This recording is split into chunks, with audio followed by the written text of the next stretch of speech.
તો મિત્રો હવે પ્રકરણ નંબર 2 આપણે જોવાના છીએ। પ્રકરણ નંબર 2 માં આપણે અહીં પ્રકરણ નંબર 2 બરાબર એમાં આપણે ફ્રેન્કફર્ટની સંધિ પ્રથમ વિશ્વયુદ્ધનું મુખ્ય કારણ હતું તેનો જવાબ આપવાનો છે। તો એકદમ સહેલું છે મિત્રો, તમારે આનો જવાબ આપવા માટે અહીં પ્રશ્ન નંબર 1 છે કે ફ્રેન્કફર્ટની સંધિ પ્રથમ વિશ્વયુદ્ધનું મુખ્ય કારણ હતું, કારણ આપવાનું છે। તો અહીં તેનો જવાબ આવશે કે જર્મનીએ સુડાનના યુદ્ધમાં ફ્રાન્સને હરાવ્યું હતું, તેથી ફ્રાન્સે તેની સાથે ઈસવીસન 1871ની ફ્રેન્કફર્ટની સંધિ કરવી પડી। આ સંધિ મુજબ ફ્રાન્સે જર્મનીને યુદ્ધદંડ આપવો પડ્યો, તેમજ આલ્સેસ અને લોરેન્સ નામના 2 પ્રદેશો પણ જર્મનીને આપવા પડ્યા। જર્મનીનું આ કરેલું અપમાન ફ્રાન્સ ક્યારેય ભૂલી શક્યું નહીં। આમ ફ્રેન્કફર્ટની સંધિ એ પ્રથમ વિશ્વયુદ્ધનું મુખ્ય કારણ છે। મિત્રો આમાં તમારે ખાલી 4 વસ્તુ યાદ રાખવાનું છે। આ તો તમને આપેલું જ છે જો મિત્રો, એટલે આ તમારે બહુ યાદ રાખવાનું નથી। ત્યાર પછી આ એક ઈસવીસન યાદ રાખવાની છે, અને આ 2 શહેર આપવા પડ્યા। કોને આપવા પડ્યા? જર્મની એને કોને આપ્યા? ફ્રાન્સે આપ્યા, બરાબર। તેથી આ ફ્રાન્સ ક્યારેય ભૂલી શક્યું નહીં। ત્યાર પછી આગળ જોઈએ આપણે, આ મિત્રો ખૂબ જ આઈએમપી છે તમારા માટે, બરાબર, કારણ કે આ પૂછાતી હોય છે કેટલીક વાર। એના પછી આગળ જોઈએ તો આગળ અહીં આપણને જોવા મળશે બીજું કે જર્મની અને ઇંગ્લેન્ડ વચ્ચે તીવ્ર આર્થિક સ્પર્ધા થઈ, તેનું કારણ આપવાનું છે। તો આનું પણ કારણ તમારે મિત્રો એકદમ સહેલું જ છે મિત્રો, ખાલી આમાં 2 જ વસ્તુ યાદ રાખવાની છે તમારે।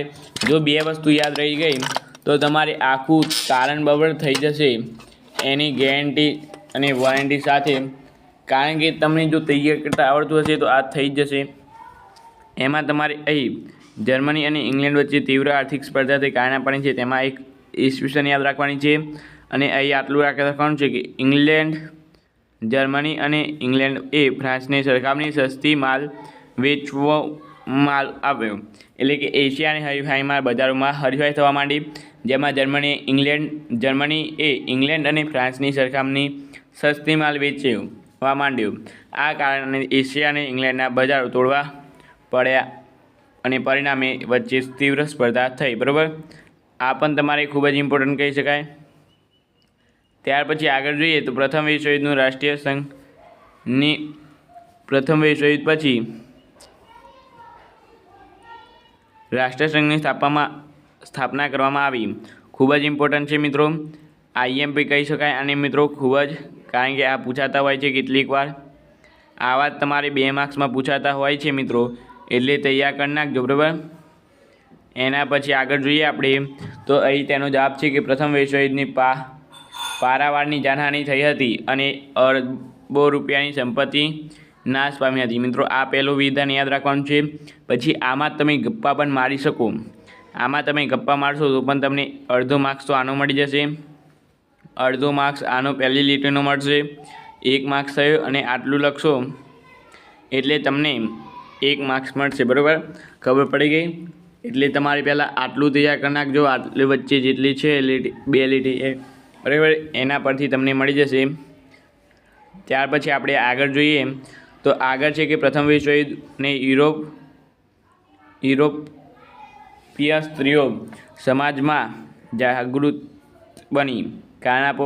તો અહીં છે પ્રથમ વિશ્વયુદ્ધમાં મોટી સંખ્યામાં પુરુષો મળ્યા ગયા હોવાથી યુરોપિયન પ્રજામાં પુરુષની સંખ્યા ઘટી, આથી જીવનમાં અનેક ક્ષેત્રોમાં કામ કરવા માટે સ્ત્રીઓએ આગળ આવવું પડ્યું હતું।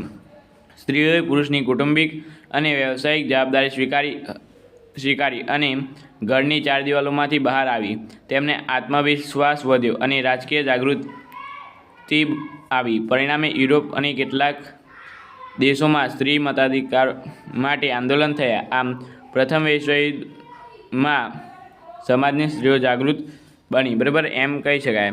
ત્યાર પછી છે 22 જાન્યુઆરી લોહિયાળ દિવસ, ખૂબ જ ઇમ્પોર્ટન્ટ રશિયાનો, બરાબર, આઈએમપી છે મિત્રો। જો અહીંયા પણ આઈએમપી લખ્યું છે, આ પૂછાતું જ હોય છે, તમારે 1 માર્ક્સમાં પણ પૂછાઈ જશે કે 22 જાન્યુઆરીને દિવસે કયા દિવસ તરીકે ઓળખવામાં આવે છે? તો લોહિયાળ દિવસ તરીકે ઓળખવામાં આવે છે। એની પાછળનું એક મોટું કારણ છે, બરાબર। તો એ કારણ અહીંયા તો ટૂંકમાં બતાવ્યું છે, પરંતુ અહીંયા જો મિત્રો છે કે 22 જાન્યુઆરી 1905ના રવિવારના દિવસે ફાધર ગોપાન, તમારે મિત્રો યાદ રાખજો ફાધર ગોપાન, બરાબર, ફાધર ગોપાલ યાદ રાખજો મિત્રો, આ જે ફાધર ગોપાલ હતા તેમનું નામ યાદ રાખજો. ફાધર ગોપાલ નામના એક પાદરી, એક કોણ હતા? પાદરી હતા. પાદરી નેતૃત્વ નીચે એક વિશાળ સરઘસ નીકળ્યું. લોકોનું એક નિશાળ ઝાડ નિકોબલ્સ બીજાને પદ આપવા માટે તેઓના મહેલે ગયું. આ મહેલ કોનો હતો? ઝાડ નિકોલસ બીજાને આગેવાન આપવા તેના મહેલે ગયું. આ બધા નિશસ્ત્ર હતા. પૂછાઈ શકે કે આવેદન આવવાવાળા કેવા હતા? તો એ નિશસ્ત્ર હતા. આ લોકો પર ઝાડે લશ્કર દ્વારા ગોળીબાર કરાવી હજારો નિર્દોષ લોકોને મારી નાખ્યા અને હજારો લોકો ઘાયલ થયા. સેન્ટ પીટર્સબર્ગ નામના ઇમ્પોર્ટન્ટ છે મિત્રો, સેન્ટ પીટર્સબર્ગ બરાબર ના ઝાડ મહેલ આગળ બરફ લોહીથી લાલ થઈ ગયો. આ કારણથી અહીં કહી શકાય કે આ દિવસને લોહિયાળ દિવસ તરીકે ઓળખવામાં આવે છે. બરાબર મિત્રો, ખબર પડી ગઈ. અને તમારે આ તારીખ યાદ રાખવાની 22 જાન્યુઆરી 1905 બરાબર. ત્યાર પછી આગળ જોઈએ. આવો જ એક તમારે આગળ આવે છે પારિભાષિક શબ્દમાં બરાબર. આગળ જોઈએ બ્લેક હેડ. તો બ્લેક હેડ પણ તમારા માટે આઈએમપી છે. તો બ્લેક હેડમાં શું છે તમારે અહીં? તો બ્લેક હેડમાં છે બ્લેક હેડ એ સાયબેરિયાના ઉગ્ર સંસ્થા હતી. આ સંસ્થાએ ઓસ્ટ્રેલિયા નહીં પરંતુ ઓસ્ટ્રેલિયાના રાજકુમાર અને તેમની પત્નીને ગોળી મારી હત્યા કરી. આ ઘટના પછી સાયબેરિયાના હાથ હોવાનો ઓસ્ટ્રેલિયાએ આક્ષેપ મૂક્યો. અને 24 કલાકમાં ગુનેગારને પકડી ઓસ્ટ્રેલિયા સમક્ષ હાજર કરવાનું સાયબેરિયાને આખરી નામું આપ્યું બરાબર. બ્લેક હેડ પૂછાતો હોય છે કે બ્લેક હેડ એટલે શું એક શબ્દમાં. ત્યાર પછી જોઈએ આપણે તો રાષ્ટ્રસંઘ ખૂબ જ ઇમ્પોર્ટન્ટ છે. તમારે આ 2 માર્ક્સમાં પણ આવી શકે છે. તો રાષ્ટ્રસંઘ એ રાષ્ટ્રોના સંગઠિત અને વ્યવસ્થિત સમુદાય. પ્રથમ વિશ્વયુદ્ધને અંતે વિશ્વના દેશો વિશ્વ શાંતિની જરૂરી સમજાય. તેથી જગતમાં વિશ્વ શાંતિ સ્થાપવાના હેતુથી અમેરિકાના રાષ્ટ્રપ્રમુખ, આ તમારે યાદ રાખવું પડશે, વુડરો વિલ્સનના નેતૃત્વ નીચે પેરિસમાં ભરાયેલી શાંતિ પરિષદમાં 10 જાન્યુઆરી 2020ના રાષ્ટ્રોનું સંગઠન કરી એક સંસ્થા રાષ્ટ્રસંઘ, અને એને ઇંગ્લિશમાં શું કહેવાય છે? તો ધ લીગ ઓફ નેશનલ બરાબર, એટલે કે league of national. The league of national કહેવાય છે. સ્પેલિંગ યાદ રાખજો કારણ કે સ્પેલિંગ પૂછાતા હોય છે. The league of national. અહીંયા તારીખ પણ યાદ રાખવી પડશે તમારે, 10 જાન્યુઆરી 1920 બરાબર. ત્યાર પછી આગળ જોઈએ વેસેલ્સની સંધિ. ખૂબ જ પૂછાતી હોય છે આ પણ. તો વેસેલ્સની સંધિ છે. તમારે વેસેલ્સની સંધિમાં શું કરવાનું ખાસ કરીને આખું જ યાદ રાખવું પડશે. તો વેસેલ્સની સંધિ ઈસવીસન 1919માં ફ્રાન્સની રાજધાની પેરિસમાં મળેલ રાષ્ટ્રમિત્રોએ શાંત પ્રક્રિયા હાથ ધર્યો. પેરિસમાં શાંતિ સંમેલન તરીકે પ્રસિદ્ધ બન્યા. તેમાં 58 જેટલા કમિશનરોની રચના થઈ. તેમની 145 જેટલી બેઠકો યોજવામાં આવી હતી. આ શાંતિ સંમેલનમાં જર્મની સાથે સમજૂતી વેસેલ્સની શિલ્સ મહેલ એટલે કે તમારે એમ પણ પૂછાય શિલ્સ મહેલ એટલે શું? તો શિલ્સ મહેલ એટલે મિરર પેલેસ બરાબર માં કરવામાં આવી હતી. તેથી વેસેલ્સ સંધિ તરીકે ઓળખાય છે. ખબર પડી ગઈ મિત્રો. ત્યાર પછી અફીણ વિગ્રોહ જોઈએ. તો આ પણ ખૂબ જ ઇમ્પોર્ટન્ટ છે તમારા માટે. આ 3 ઇમ્પોર્ટન્ટ છે મિત્રો બરાબર. તો અહીં છે કે અફીણ વિગ્રોહ તો ઇંગ્લેન્ડ અને ચીનમાં કરેલ અફીણના વેપારને કારણે ઇંગ્લેન્ડ અને ચીન વચ્ચે યુદ્ધો થયા. એ યુદ્ધો ઇતિહાસમાં અફીણ વિગ્રોહ તરીકે જાણીતા થયા. તેમાં ચીનનો પરાજય થયો. પરિણામ ઇંગ્લેન્ડની સત્તા ચીનમાં વધારો થયો. ત્યાર પછી સંધિ. તો સંધિ એટલે સુલેહ એટલું યાદ રાખવાનું.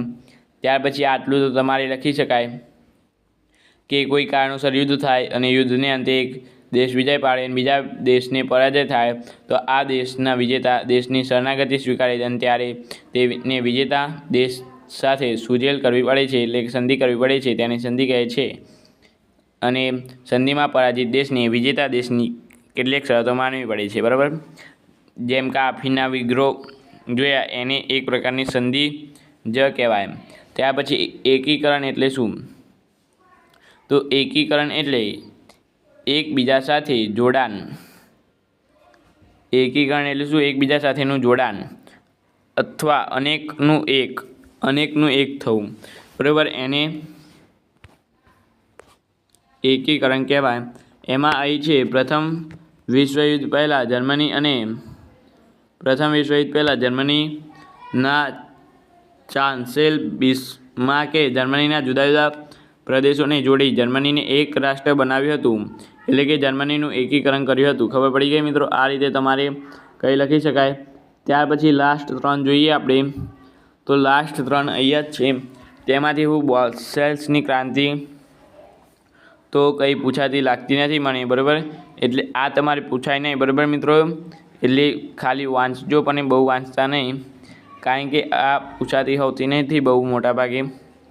ત્યાર પછી છે આ લુયર દિવસ તો આપણે આગળ જોઈ લીધો. બરાબર, 22 જાન્યુઆરી 1905ના રવિવારના દિવસે ફાધર ગોપન નામના એક પાદરી નેતૃત્વ નીચે એક વિશાળ લોકોનું સરઘસ જાર નિકોલસ બીજાએ આવેદનપત્ર આપવા માટે તેના મહેલ ગયા. બધા લોકો નિશસ્ત્ર હતા. આ લોકો પર રાજાએ ગોળીબાર કરી હજારો નિર્દોષ લોકોને મારી નાખ્યા અને હજારો લોકો ઘાયલ થયા. સેન્ટ પીટર્સબર્ગના ઝાડના મહેલ આગળ બરફ લોહીથી લાલ થઈ ગયો હોવાથી આ દિવસને એટલે કે 22 જાન્યુઆરી 1905ના દિવસને રશિયાનો લુયર દિવસ તરીકે ઓળખાય છે.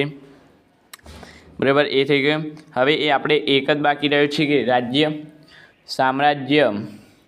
તો સામ્રાજ્ય એટલે તમારે ખાલી આટલું યાદ રાખજો, જે હું લાલ કર્યું છે ને આટલું લખવાનું છે અને આટલું યાદ રાખવાનું છે તમારે. બરાબર, તો અહીં છે રાજકીય, આર્થિક અને લશ્કરીની દ્રષ્ટિએ વિકાસ પામેલા દેશોમાં કોઈ અલ્પ વિકસિત દેશ પર પોતાનું રાજકીય અસ્તિત્વ જમાવે તેને સામ્રાજ્યવાદ કહે છે. સામ્રાજ્યવાદી પછી આટલું યાદ રાખવાનું છે તમારે, બીજું કંઈ યાદ રાખવાનું નથી, કારણ કે તમારે આમાંથી જ પૂછાતું હોય છે.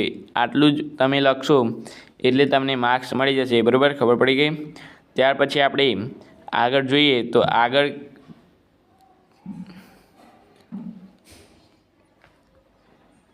આટલું જ છે મિત્રો.